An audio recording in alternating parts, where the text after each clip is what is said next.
I'm gonna show you something beautiful. Everyone screaming for mercy. You want to protect the world, but you don't want it to change. You're all puppets, tangled in strings.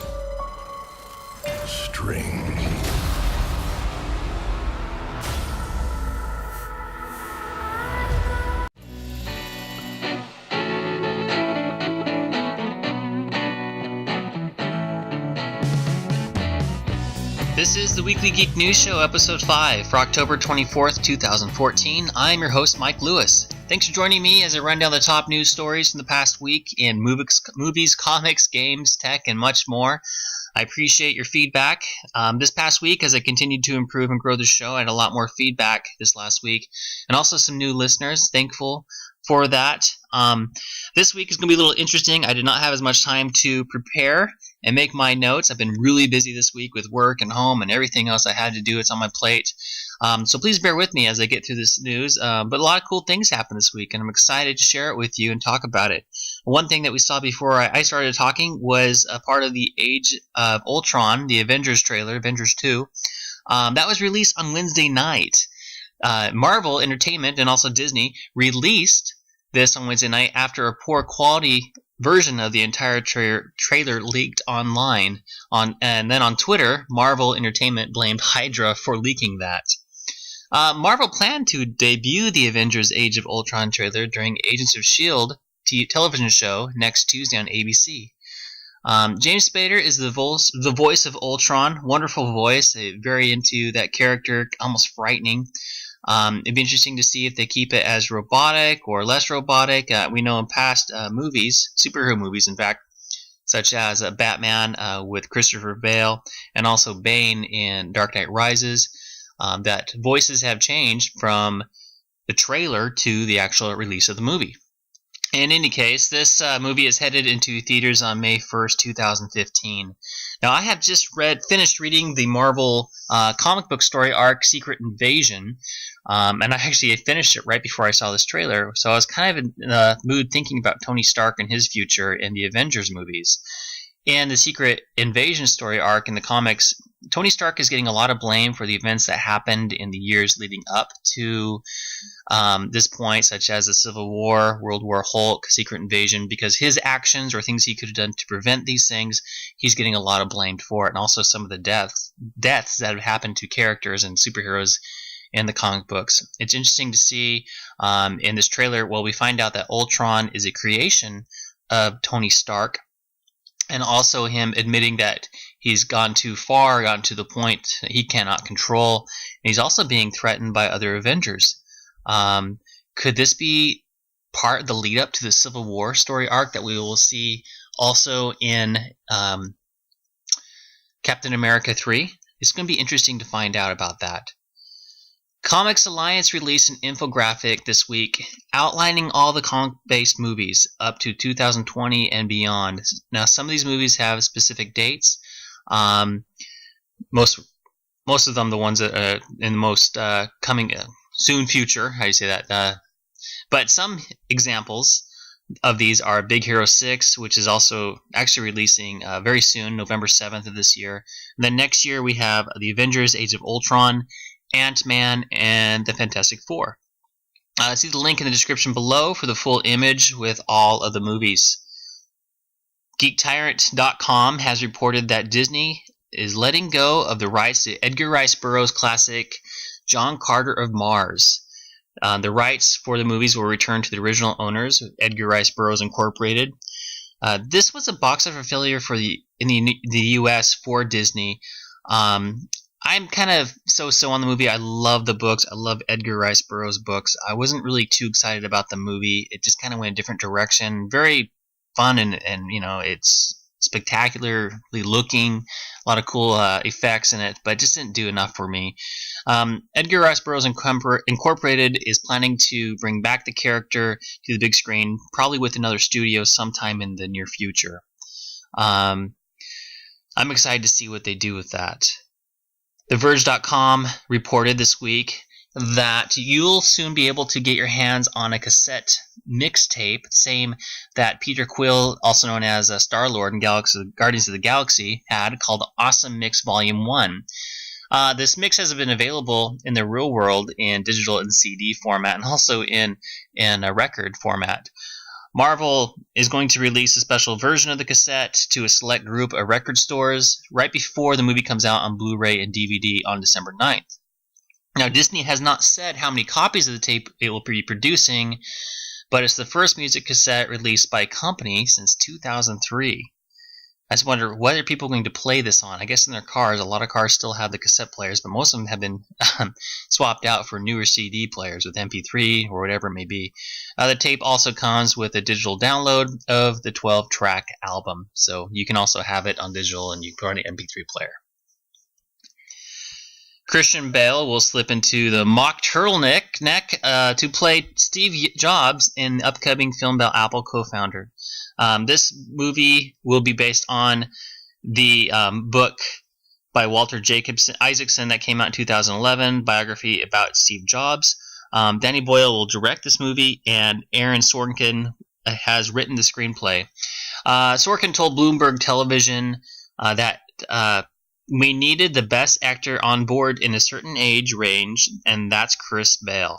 He explained that Bale didn't even need to audition.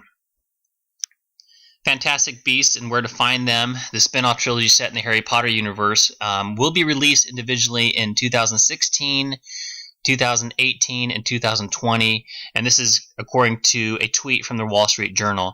Originally it was going to be one movie, but of course movie studios try to find ways to make more money off their movies, and so it will be broken up into a trilogy.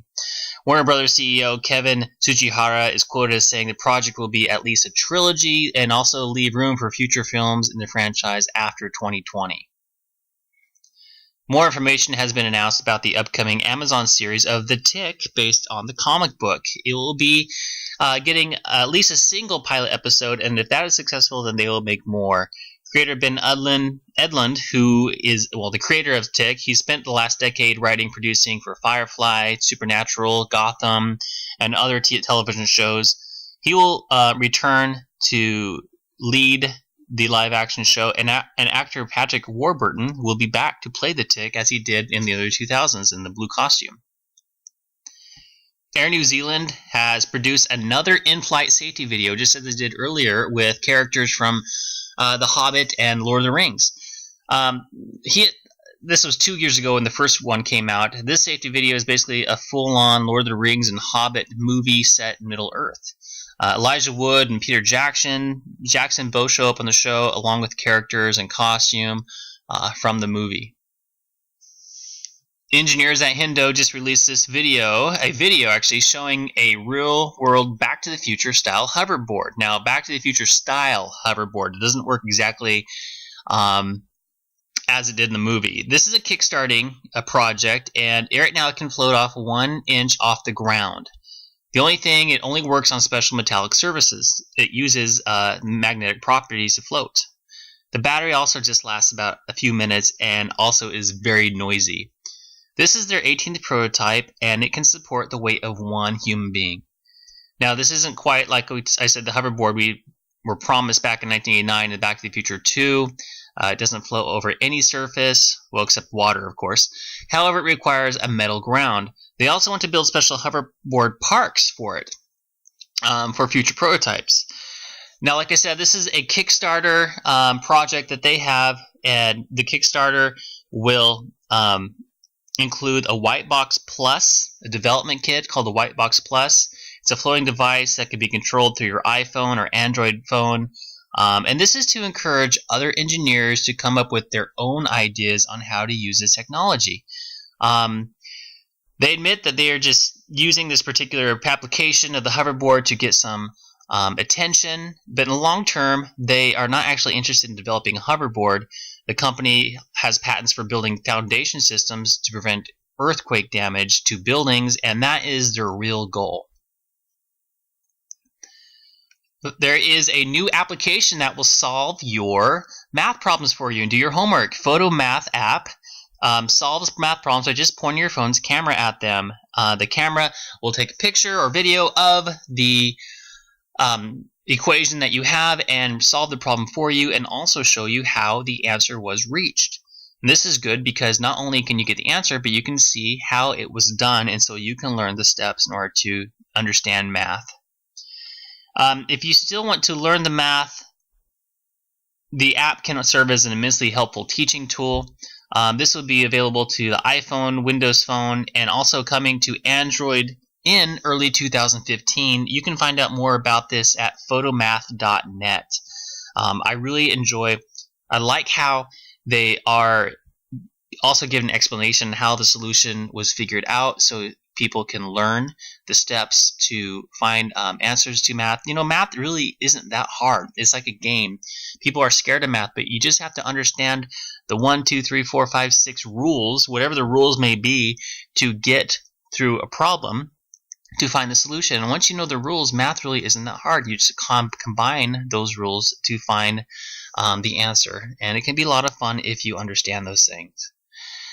Finally, I will talk a little bit about sports. Peyton Manning, he broke this week the record for most touchdown passes in NFL history. With 4 touchdown passes in the Denver Broncos game against the San Francisco 49ers on Sunday night, Manning now has 510 touchdown passes in his career, and that is 2 more now than Brett Favre, who is the previous record holder. Manning is not close to being done in his career, and so he could well approach 600 touchdowns by the time he retires. He still has a few more seasons to go, and he's got a team built around him that can help him reach that goal of 600 touchdowns. In the World Series, it started this week. Kansas City Royals and the San Francisco Giants. The first 2 games were in Kansas City. The first one, San Francisco took 7-1 with Madison Bumgarner getting the win. This stopped the Royals' perfect postseason run of 8 wins in a row, which is also a major league record. The next day, the Kansas City won the game 7-2. They scored 5 runs in the 6th inning. The series is now heading to San Francisco and will continue tonight. Well, how was that? I messed up a lot because I didn't have time to really go through this and write down some clear notes, but hey, we got through it okay. I hope you enjoyed learning about some of the things that happened this week in the world of the geek. Thank you for listening and also your support as I continue to learn and learn more about this project and how to produce it, and also what kind of news interests me and what other people would like to hear about. Please leave your comments below. You can find the links to video descriptions to the things I talked about more about in the description below. And don't forget, any news you would like me to cover as it comes out this next week, please leave in the comments so I can know what you want to hear about. And a new show should be available next Friday. Hopefully I have more time to prepare for that show. But in the meantime, I hope you have a great week. Thank you very much.